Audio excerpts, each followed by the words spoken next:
बंदी छोड़ सतगुरु रामपाल जी महाराज जी की जय हो। सतसाहिब राजकुमार भगत जी, आप जी कह रहे हैं कि ये जो रामचंद्र जी हैं कानपुर वाले, ये पवन भाई के साथ में जानबूझ के अपने खुंदक निकाल रहा है और पवन दास की वीडियो को अपने चैनल पे डाल के और उनका दुष्प्रचार कर रहा है। और पवन भगत जी चाहें तो इनको कॉपीराइट स्ट्राइक दे सकते हैं और इनका चैनल 7 दिन के अंदर अंदर बंद हो सकता है। भगत जी देखिए, बात ऐसी है, दास को भी इस बात का अच्छे से पता है कि रामचंद्र जी मेरी वीडियो को अपने YouTube चैनल पे डाल के प्रचार करते हैं और दास चाहता तो कब का इनको कॉपीराइट स्ट्राइक दे सकता था और इनका चैनल कब का बंद हो गया होता। लेकिन भगत जी, ये भक्ति मार्ग है। हमने इस चीज को एडी से चोटी तक पहले समझना पड़ेगा कि हम कहाँ चल रहे हैं, हम किसकी शरण में हैं, हमारा टारगेट क्या है, हमारा मकसद क्या है। भगत जी, यहाँ पे अपने शब्दों के लिए, अपने कर्मों के लिए जीव स्वयं ही जिम्मेदार होता है, दूसरा व्यक्ति जिम्मेदार नहीं होता है। आज व्यक्ति को लग रहा है कि मैं बहुत अच्छा कर रहा हूं, मैं बहुत सही कर रहा हूं, लेकिन वो सही कर रहा है या गलत कर रहा है, इसका निर्णय आने वाले दिनों में समय करेगा और समय के अनुसार उसे अपने वचनों का, अपने शब्दों का, अपने कर्मों का परिणाम खुद ही भोगना पड़ेगा। उस समय उसे बचाने वाला फिर कोई नहीं होता भगत जी, क्योंकि परमात्मा का विधान है, परमात्मा किसी को जबरदस्ती ना ही तो हानि पहुंचाता है ना चोट पहुंचाता है। एक परमेश्वर का विधान है, जब अति पार हो जाती है तो उसके खुद के कर्म ही उसको हानि या नुकसान देना शुरू कर देते हैं। परमेश्वर की वाणी है कि राम किसी को मारे नहीं, मारे तो हत्यारा राम, अपने आप ही मर जाएंगे कर कर खोटे काम। भगत जी, यहाँ पे पाप और पुण्य का सारा खेल है। जब तक जीव के पुण्य हैं, चाहे वो कितना ही किसी का बुरा करता रहे, कितना ही दुनिया को ठगता रहे, कितना ही वो कुछ भी बोलता रहे, जब तक उसके पुण्य शेष हैं, उसकी हालत शिशुपाल जैसी होती है। शिशुपाल के पुण्य शेष थे, उसने 99 गाली श्री कृष्ण जी को दी माँ बहन की। श्री कृष्ण जी ने उसको पहले ही चेता दिया था कि भैया 100 से ऊपर गाली मत देना, आगे तेरे पुण्य शेष नहीं है, तेरा बक्कल उतरेगा। लेकिन वो दुष्ट आत्मा थी, नहीं माना। उसने 100वीं गाली जैसे ही श्री कृष्ण जी को दी, तुरंत भगत जी उसका बक्कल उतरा। तो भगत जी, ये भक्ति मार्ग है। अगर दास चाहता तो ये घटिया हरकत पहले ही कर सकता था, जिस प्रकार सतलोक आश्रम मैनेजमेंट हरियाणा वाले मेरे यूट्यूब चैनल बंद करवा के घटिया हरकत कर रहे हैं। क्योंकि ऐसी घटिया हरकत वही व्यक्ति करेगा जिसके पास में ज्ञान का जवाब ज्ञान से नहीं होगा या वास्तव में वो व्यक्ति गलत होगा। इसलिए अपनी गलतियों को छुपाने के लिए, अपनी कमजोरियों को जग जाहिर होने से बचने के लिए वो व्यक्ति ऐसा घटिया कर्म करता है, जो घटिया कर्म सतलोक आश्रम मैनेजमेंट हरियाणा वालों ने अपनी पोल पट्टी खुलती देख के मुझ पवन दास का यूट्यूब चैनल 3 बार इन्होंने बंद करवाया। लेकिन हम रामचंद्र जी के साथ में ऐसा नहीं करेंगे। रामचंद्र जी को स्वतंत्रता है, उनको अधिकार है कि वो कुछ भी बोल सकते हैं, वो कुछ भी किसी के विषय में कह सकते हैं, लिख कर भेज सकते हैं। हम भगत हैं और परमेश्वर ने भगत के विषय में बताया कि एक वाणी बताई परमात्मा ने कि संत ना छोड़े संतता, चाहे कोटिक मिले असंत। संत वही होता है, भगत वही होता है, यदि 100 दुष्ट व्यक्ति भी उसके साथ में लगातार दुष्टता करते रहे तो वो व्यक्ति अपने गुरु के ज्ञान को आधार बना के अपनी हद में रहे, अपनी सीमा में रहे, अपनी लिमिट में रहे। समय आने पर कौन गलत है कौन सही है इसका निर्णय भी हो जाएगा और जो जो उसने कर्म कुकर्म किए हैं उसके परिणाम भी सामने आ जाएंगे। तो भगत जी, रामचंद्र जी कुछ भी करें, उनकी अपनी मर्जी है, उनकी अपनी मौज है। हम उसके चैनल को बंद नहीं करवाएंगे। हाँ, चाहे तो हम करवा सकते हैं, हमारे हाथ की बात है, लेकिन हम नहीं करवाएंगे। क्योंकि भगत जी, संगत को भी पता चलना चाहिए, यदि हम इन चैनलों को बंद करवा देंगे, रामचंद्र जी के चैनल को, तो भगत जी कहीं ना कहीं संगत हमारे को दोषी समझेगी कि भाई ऐसा इन्होंने क्यों किया। ऐसा तो फिर मैनेजमेंट वाले भी कर रहे हैं और पवन दास ने भी वही कर दिया, तो फिर पवन दास में और सतलोक आश्रम मैनेजमेंट वालों में अंतर क्या रह गया। भगत जी, जो परमेश्वर की ज्ञानी आत्मा होगी, जो विवेकी आत्मा होगी, उसके विषय में परमेश्वर कहते हैं कि कहे कबीर सोए जन मेरा, जो नीर खीर का करे निवेरा।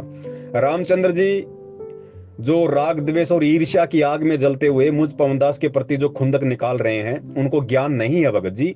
वो अभी इतना इस भक्ति मार्ग को नहीं पहचान पाए, परमात्मा को नहीं जान पाए।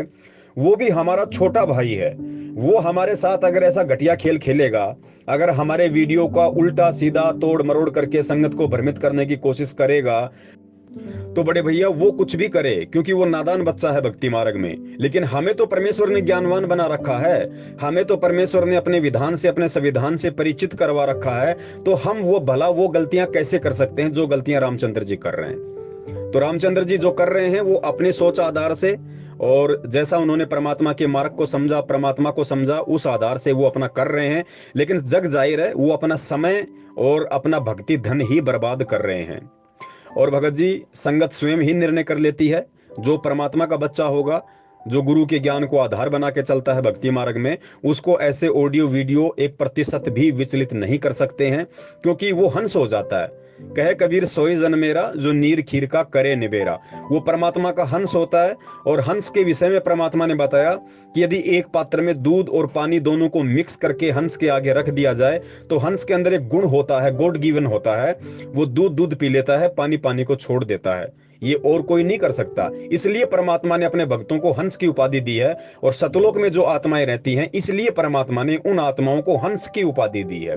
तो जो हंस आत्माएं बन चुकी हैं वर्तमान में, या बनने की तरफ अग्रसर हैं, वो स्वयं निर्णय कर लेंगी रामचंद्र जी की वीडियो देख के, मैनेजमेंट की वीडियो देख के, और हम सत्सेवकों की वीडियो देख के, कि वास्तव में परमेश्वर के ज्ञान आधार से परमेश्वर के भक्ति मार्ग पर कौन सही चल रहा है और कौन गलत करके अपने कर्म खराब कर रहा है। तो रामचंद्र जी जो करें उनको करने दो, सतलोक आश्रम मैनेजमेंट हरियाणा जो करता है उन्हें करने दो। हम वो करेंगे जो हमें हमारे बाप ने सिखाया है। हम उसी राह पे चलेंगे, हम उन्हीं पद चिन्हों पे चलेंगे जिन पद चिन्हों पे हमारा परमात्मा चला है, हमारा गुरुदेव चला है।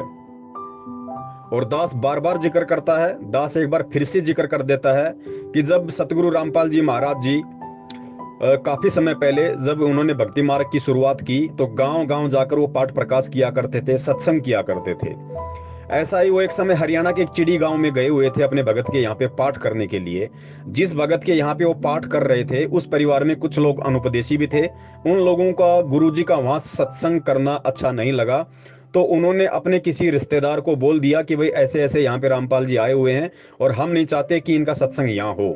तो उनके रिश्तेदार एक गाड़ी में 4-5 जने आए, गुरुजी को पीटने की मनसा से, गुरुजी के साथ में बदसलूकी करने की मनसा से।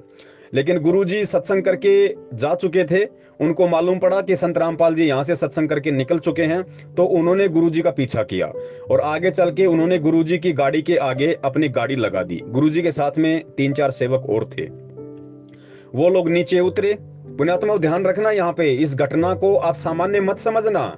ये आप और ये आप और हमारे लिए, ये घटना हम सभी परमात्मा की आत्माओं के लिए एक बेहद एक मजबूत उदाहरण है कि हमने भी ऐसी परिस्थिति में कैसा व्यवहार करना है, कैसे रहना है, कैसे अपने आप को शांत रखना है, धैर्यशील रखना है। ऐसी परिस्थिति में हमने किस कदर परमात्मा के ज्ञान को आधार बनाना है।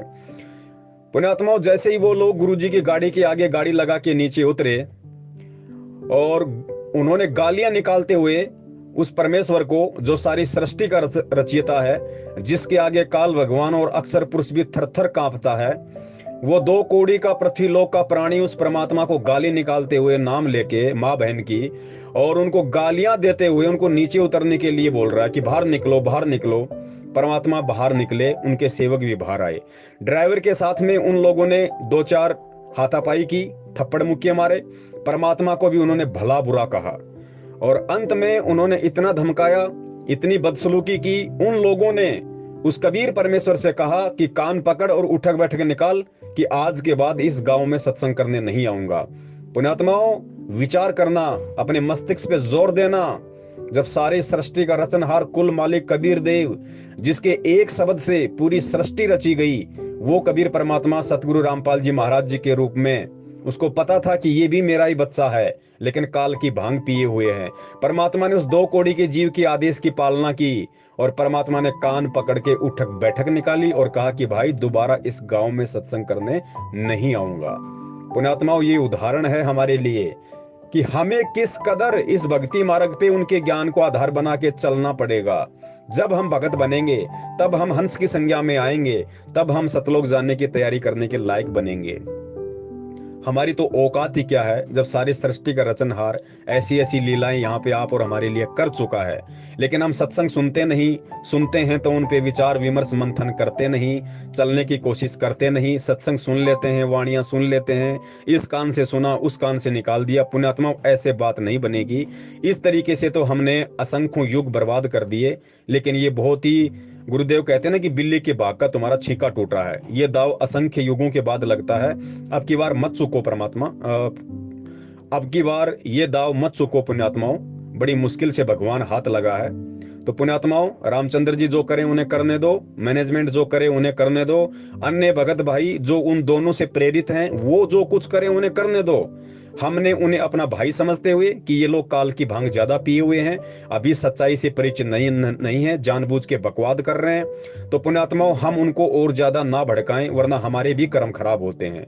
परमेश्वर कहते हैं सुनो सबकी करो मन की। हमने वही करना है जो हमें परमेश्वर ने करने के लिए शिक्षा दी है, सत्संग दिए हैं। बंदी छोड़ सतगुरु रामपाल जी महाराज की जय हो। सत साहिब।